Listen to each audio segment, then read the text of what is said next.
Coming up today on Locked On Texas Tech, getting the pins out, signing the name on the dotted line, pledging the next 4 years to Joey McGuire. You are Locked On Texas Tech, your daily podcast on the Texas Tech Red Raiders, part of the Locked On Podcast Network, your team every day. We're going to start this thing off right. Raider!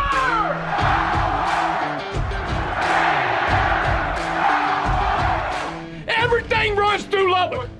Great to be back with you once again on Locked On Texas Tech on the Locked On Podcast Network with the only Chris Level. I'm Casey Cowan. Thanks as always for making us your first listen on YouTube or anywhere you get podcasts. Today's episode brought to you by FanDuel Sportsbook, the official sportsbook of Locked On. Make every moment more by visiting FanDuel.com/Locked On today to get started. Chris, we are bridging the gap here prior to the weekend, as on tomorrow's episode, we'll get to looking ahead to what is next for Mark Adams and the Red Raiders. Just a tiny dose of momentum for Red Raider basketball, certainly more than we've had in a while to work with. So we'll set the table for this weekend's matchup with the Baylor Bears coming up on tomorrow's episode. But kind of feels strange as we sit here and have this conversation today, Chris, that we may have to remind some Texas Tech football fans that this was once upon a time the shadow of All Hallowed National Signing Day. Now, we've got another window to do this now, as we covered back in December when you have that initial or early or the signing opportunity. But once upon a time, February was when it all went down. We'll get to another addition to the class for Joey McGuire and the Red Raiders. But, man, as a guy that has decades in his rear view of covering this kind of thing, I know you must feel like it's kind of strange to see this February date lose a lot of shine, right, in a pretty short amount of time, I guess. Yeah, I'm used to this part, I guess, now, in that, yesterday, obviously, February 1st was signing day, okay, the second one, as you mentioned, but really what everybody operates on these days is that early signing date in December. And I'm not going to be surprised if you see something even amended in the coming years where it's even earlier, whether it be the summer or they just take it away altogether. That's been talked about too, to where there is no signing date. Like if a kid wants to sign an NLI, I'm going to do that a bunch. I'm afraid those initials are tricky. So much NIL conversation. Yeah, that's right. That's right. Difference? But NLI, National Letter of Intent, that they can just do it at any time. But yeah, Joey McGuire and most coaches now are using that early signing date as the one. And I think it's tricky because it isn't covered the way it used to be covered because there's so much going on at the time. I mean, this last year, it's always around that December 16th, 17th, 18th, 20th, kind of somewhere in that time frame. And you've got holidays coming up. People are kind of off school and just not thinking about it. And there's just basketball going on. There's bowl games getting ready for them. It's just a lot going on the calendar. So you don't get the coverage like you used to when it was that first Wednesday in February, I guess it was. And that's always just like it used to be a massive deal nationally. But the Red Raiders, they signed pretty much 99% of their class. About 6 weeks ago, I guess it was. Yeah, and before we get to some bigger picture topics of conversation within this realm, I guess there is one more addition this week to touch on. I don't know if it's safe to call it the last one. Is it still ongoing? Can we talk about him and then kind of that part of it?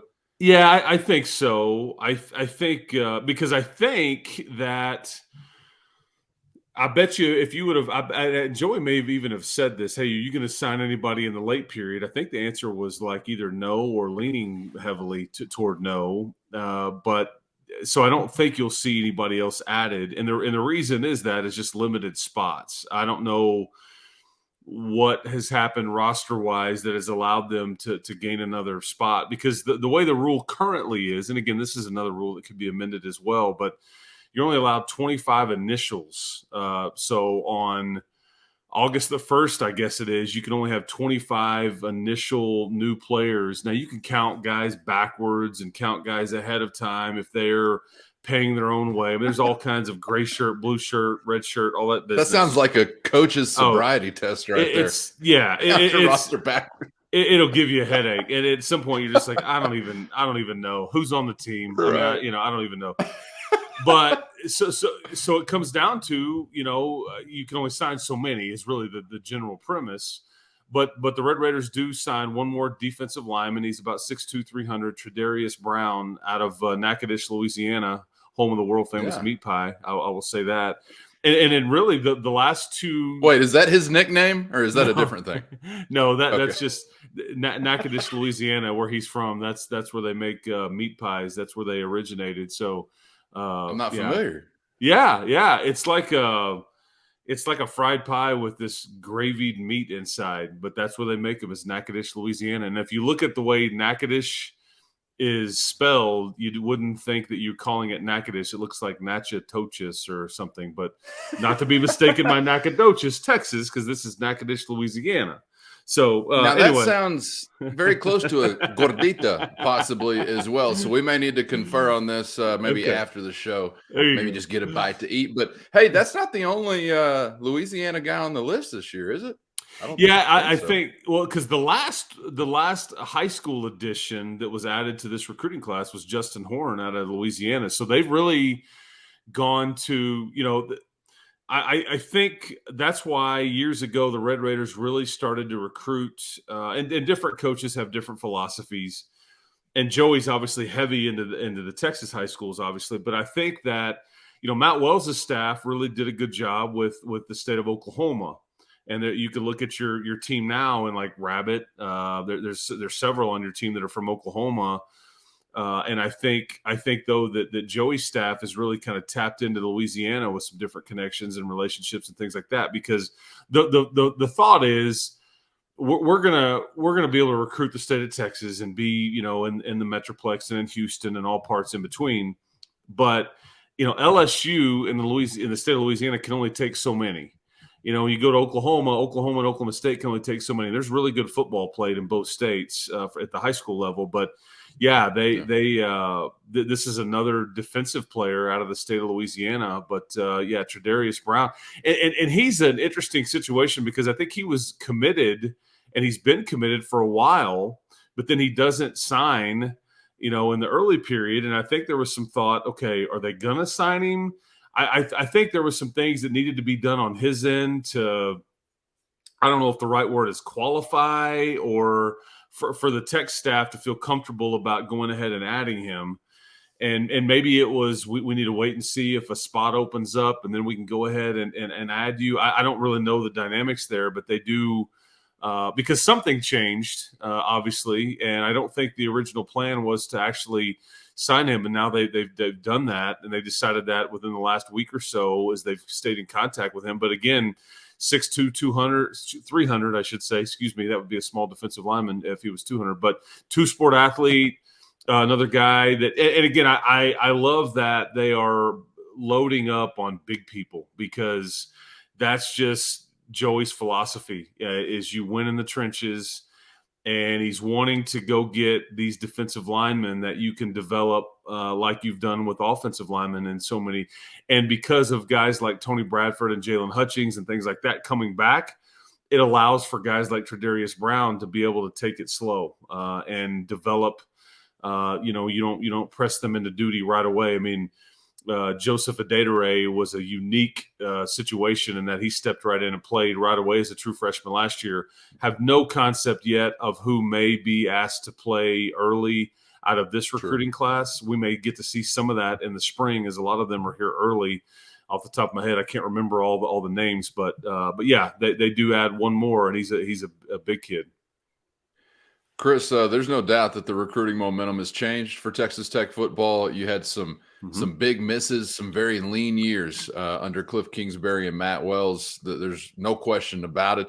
We saw, a run at JUCO Band-Aid under Tommy Tuberville. The point is, you've been working for more than a decade now in a way that has really decimated over the years a talent pool. Well, that seemingly, as far as momentum, has changed under Joey McGuire. And I just wonder, what jumps out to you when you think about that momentum? What's the first thing that jumps out to you that is working for Coach McGuire and the Red Raiders that has changed? What's given them success where it wasn't there under some previous staffs in your mind? But first, today's episode brought to you by America's #1 sportsbook, FanDuel. If you're new to FanDuel, that's even better because they've got so many great features to make your betting experience fun and easy, even if you're a beginner. New customers can join today and get started with $150 in free bets guaranteed when you place your first $5 bet. Just sign up at FanDuel.com/locked on. So that's a free $150 in free bets when you place your first $5 bet by going to FanDuel.com/locked on. They've got all your favorite bets from the money line to point spreads, player props, and all points in between. Plus, you can even combine your bets for a chance at a bigger payout with a same game parlay. You know what that's about. All on an app that's safe, secure, super easy to use. So don't miss out. Football fan, basketball fan, whatever fan. Place your first $5 bet today to get $150 in free bets, win or lose, at FanDuel.com/locked on. That's FanDuel.com/locked on, and make every moment more with FanDuel, the official sportsbook partner of the NFL. What jumps out to you when you think about that momentum? What's the first thing that jumps out to you that is working for Coach McGuire and the Red Raiders that has changed? What's given them success where it wasn't there under some previous staffs in your mind? The interesting thing about Joey's philosophy is that, Matt Wells was heavily criticized for not being a very good or not recruiting high school players well or enough of whatever. There's some examples to the contrary, but I think because I'm going to get to my point in a second, but one of the things that Matt did and his staff did so well is you go look at, they hit on nearly every transfer that they added. Go look at your starting defense from last year. Those were all Matt Wells' staff's guys. So many of those guys, Pearson, Dunlap, Tyree Wilson. And even Colin Schooler from the year before. But you just go look at it across the board.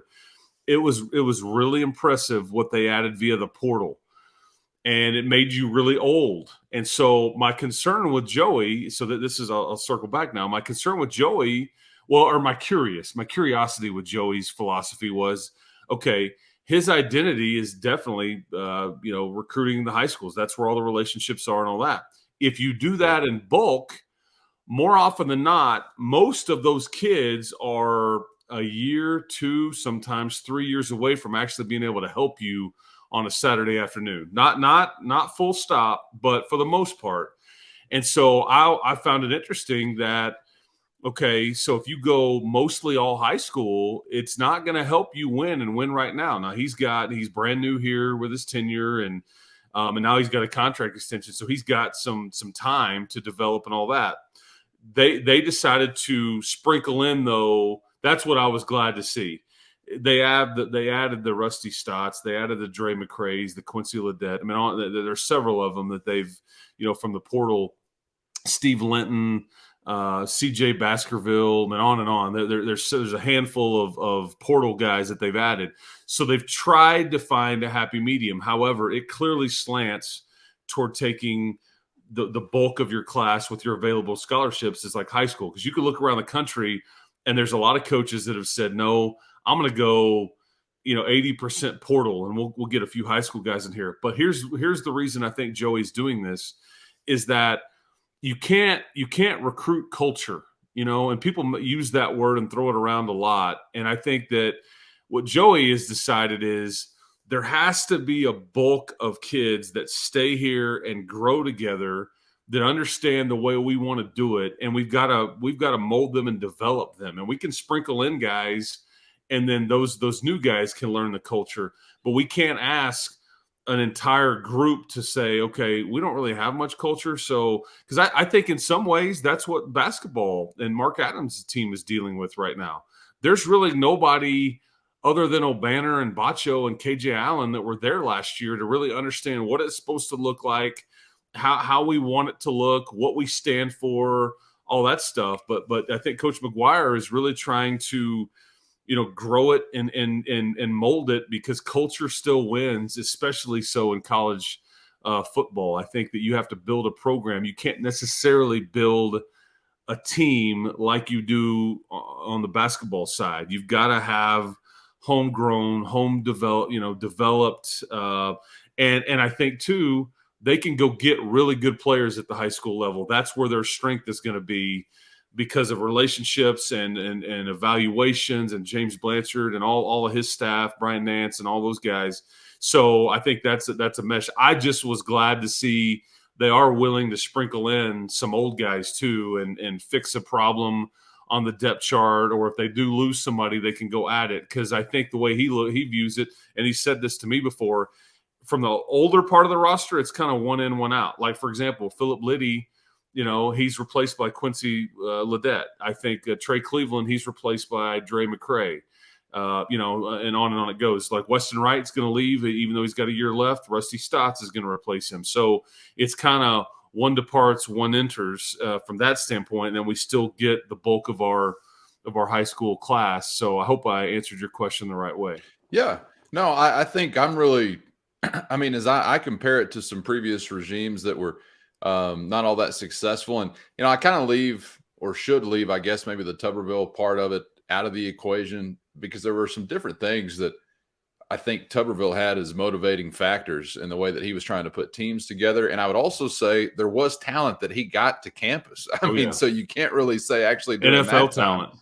Right. That time you were devoid of some recruiting successes. But either way, if you're comparing Coach McGuire to Coach Kingsbury, you're probably talking about number one, a better salesman, and number two, a more enthusiastic salesman. And if you're comparing him to Matt Wells, you're probably talking about a guy that plain and simply has got much deeper, more widely spread, and better connections with those that matter in this state to sell whatever he's selling to.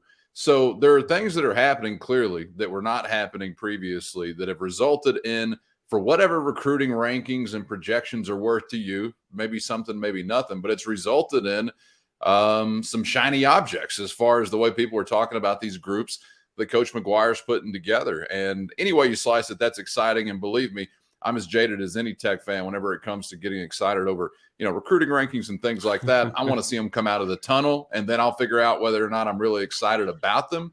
But it's not nothing, is what I would say, whenever you are being mentioned in the company that Coach McGuire's classes are being mentioned early on in his tenure. So it's something to be excited about. And Chris, it's fascinating to me to see how coaches balance priorities when you're talking about what type of athletes, as far as it could be anything, like what type, what mental makeup, what location, the geography or whatever you're investing your time, your resources, your energy into going after. And I think most, if not all, Tech fans would always want to see this state absolutely exhausted before you're really maybe fishing in some other ponds. And I would rest pretty comfortably, I think, in some assumption that Coach McGuire is going to do that. But I just really, it's bringing me back around to the thought, or to the realization that I had a long time ago, that it can be done in Lubbock, Texas, but you have to have the right edge to go out and do it. It's not for everybody, but so far it seems like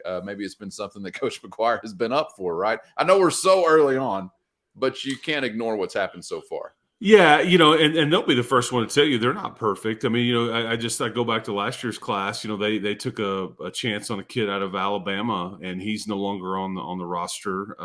You look at like a Sincere Massey, who was from Cedar Hill. I mean, Joey's stomping grounds, and he's no longer here. So they're not perfect, but I absolutely trust their evaluation, because I know how much and how many resources and how much they put into it. And how much kids are vetted, and you don't win. I mean, it's a numbers game. Odds are when you sign 25 kids, I mean, there used to be the stories you would hear, and it's still true. It really is never changed, no matter where they come from. When a first recruiting class gets on campus, you used to hear stuff like, well, the initial team meeting report date, it's like, hey, everybody stand up. Hey, look to your right, look to your left. In 4 or 5 years, half of you are going to still be here, half of you will not be. And that's still largely true, whether it's, hey, man, this isn't for me. I got hurt. I don't want to do this anymore. There's a variety of reasons why kids leave, and it's much easier to leave now than it used to be, or quit or whatever. But But I absolutely, because people make fun of recruiting rankings and all that, and I think that there's politics involved. There's logo involved. There's all kinds of BS that gets involved in this stuff. There's many services. I've been associated with Rivals.com since 2002, I guess. I would tell you that Rivals is not perfect, but neither is On3, neither is 24/7, all that stuff. However, if you go, they're all just dudes, trying to cover it, right? They're just dudes at the end of the day trying to cover it. Yes, and star rankings are based on offer lists, or they can be for a variety of different reasons, or how fast somebody is, whatever. Yeah. But if you go look at like traditional, like the team rankings over the last 20 years. You're going to see Alabama and Ohio State and some of those folks at or near the top of those. And those are the programs that are playing for and winning national championships. Clemson, you look at TCU, that they've done well in recruiting lately. So it's not a secret as to why they kind of push through here. They had done well under Gary Patterson, and they're taking advantage of their run to the title game this past year. But those do matter at some level. And so, you want, when you start being mentioned in the top 20 from a recruiting ranking standpoint, it's not everything. It doesn't guarantee you one thing, but it is telling. And you start to become a part of a different conversation as long as you can keep them, develop them, and coach them up. And that's what I think, if you trust Joey and the staff, that's what it's all about. Yes, because for every Georgia or Alabama you see at the top of the recruiting rankings and also winning hardware, and you're thinking, yep, it goes hand in hand. You also see the Aggies. You also see the Longhorns doing bupkis with any of it, because when they get to campus, it's a black hole of progress. So obviously there's a hell of a lot more that goes into it, into turning that into success. But it's nice to be there if you can get there. Seems like Coach McGuire may be taking his program there.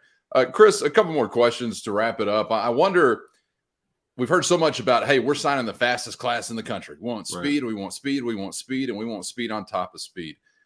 Could you help me understand what they mean by speed? What kind of speed are they talking about? Because I know that, if you want to just talk speed, I can talk to you about Darius Hayward-Bay. There are all kinds of fast guys out there that are not worth, anything on a football field.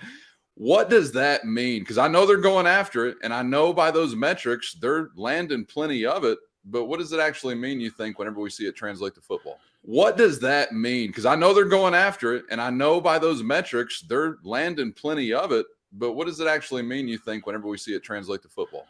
Yeah, and in some ways it's case by case specific, depending on the prospect. But I like, for example, there's several different things they're looking at, but they're big into hurdle times. I think they feel like that if you are a really fast at certain hurdling events and you record certain times and splits and all these different things, I think they feel like that is something that translates to football.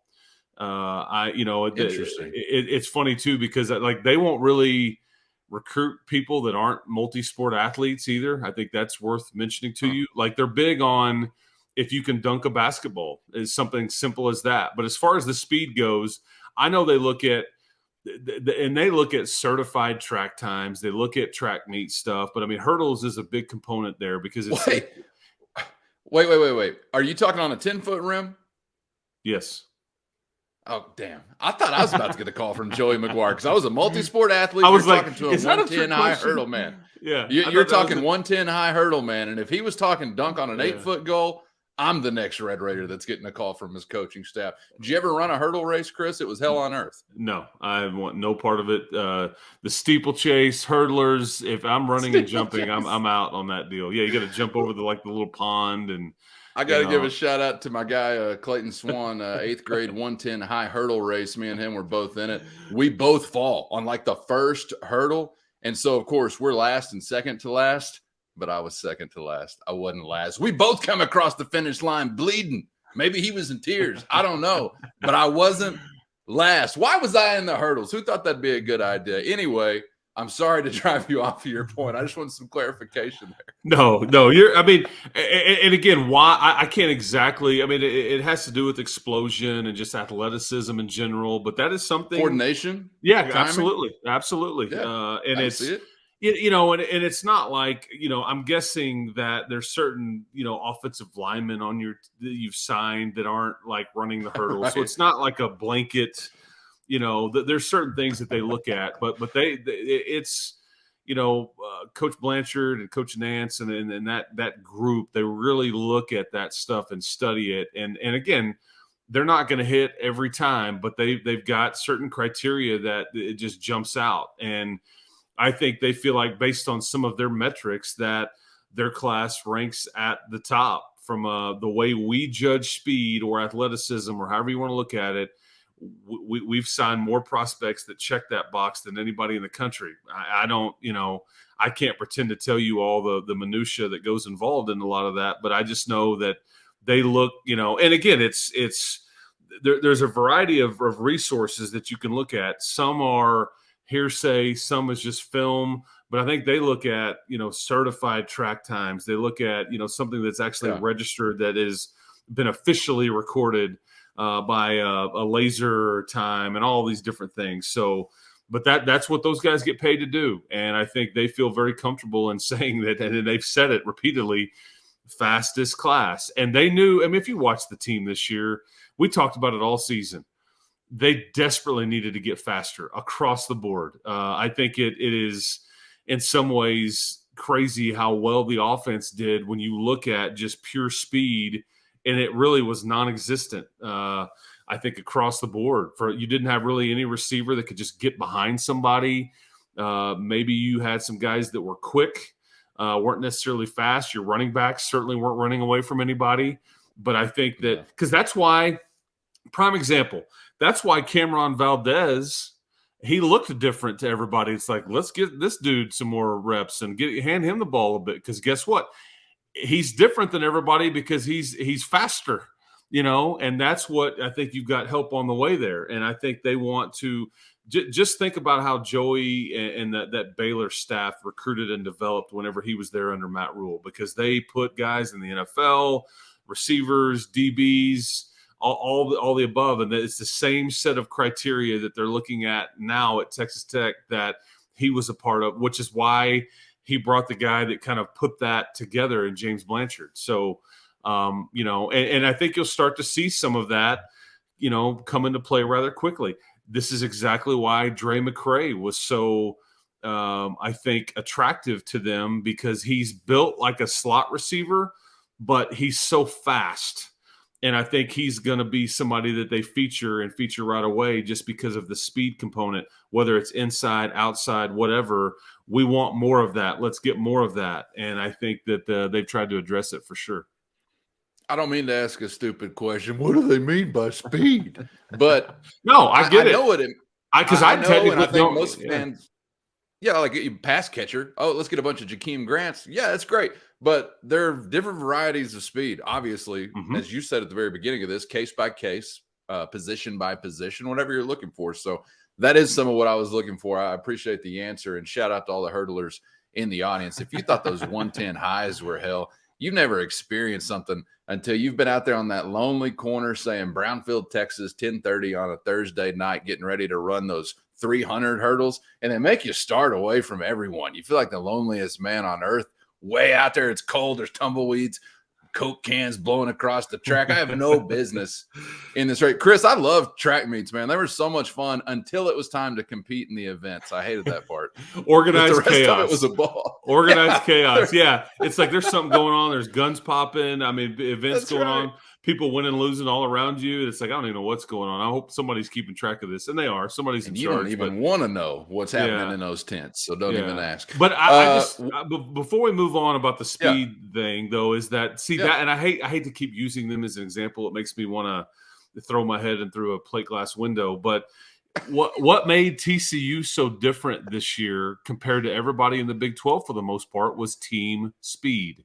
And that is something, because like I don't know who your fastest guy was on offense. I think and this is why Tyree Wilson stuck out like a sore thumb, because I think for a big man, he is really fast and he would hunt you down. And there was these replays where he would either hunt down a quarterback or he would chase a ball carrier down from behind, 5, 10, 15, 20 yards down the field. But TCU was just faster than most teams in the Big 12 and maybe even everybody. And it's also why I think like Kansas State, they were somewhat limited. That's why they can't beat themselves. They've got to be really good on special teams. I mean, all the stuff, because like Alabama just has got so much more margin for error. So whenever it becomes a track meet, Kansas State can't keep up in their bowl game. The dam broke, right? But TCU was able to. They had speed really on offense, defense. You've got it at the running, and that them not having Kendre Miller in their bowl game.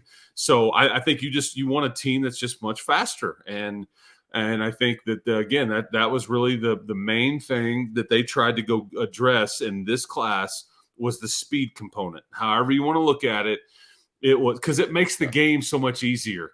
If we make a mistake, we've got fast guys that can fix it. Or if we're struggling on offense, I've got a fast guy that can just run by somebody, or if somebody makes a mistake and they bust a gap, our running back can now go 80 instead of it just being a 20-yard game. Because, that would have been the knock on SaRodorick and Taj. Not that they're really good college running backs. Don't mistake what I'm saying. And SaRodorick's going to have a chance to be in the NFL. Yeah. However, Deuce Vaughn, Bijan Robinson, Kendre Miller, Eric Gray, they if they get through somewhere, the kid from Baylor, whose name escapes me at the freshman, but they were somebody that if they get through, it's over. You're looking at the back of his jersey and it's 7 points, and it just makes the game and calling a game and managing it just easier on everybody because you're faster. So anyway, long answer, but yeah, speed.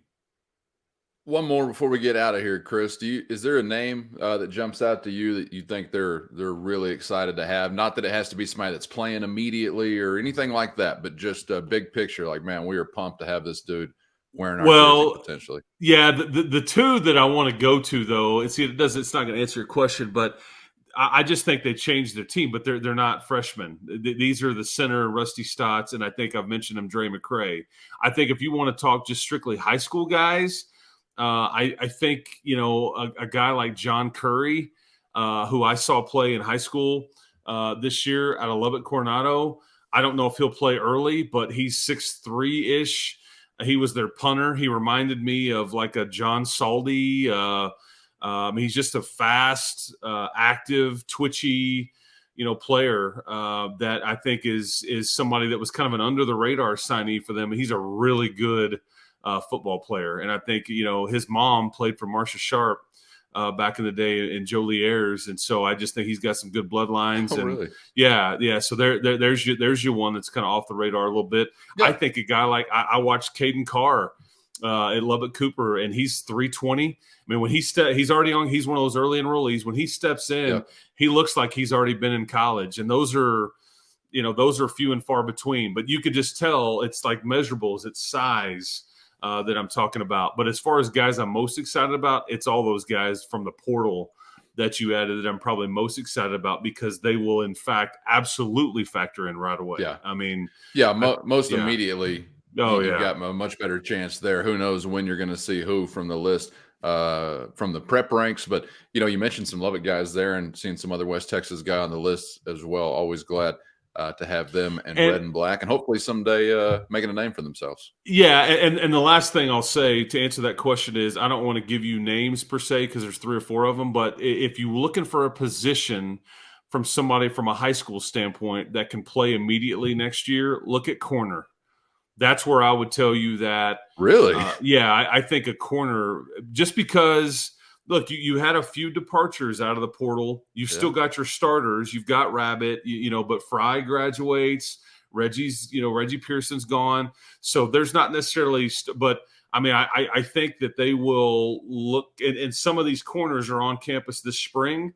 And so that's why I say if they have good springs, don't be surprised at all if you see a corner maybe emerge as somebody that could maybe get a little playing time as a true freshman. So, again, the Joseph Adederays are very rare. I mean, playing, especially in the trenches, man. Oh, yes, playing as well as he did.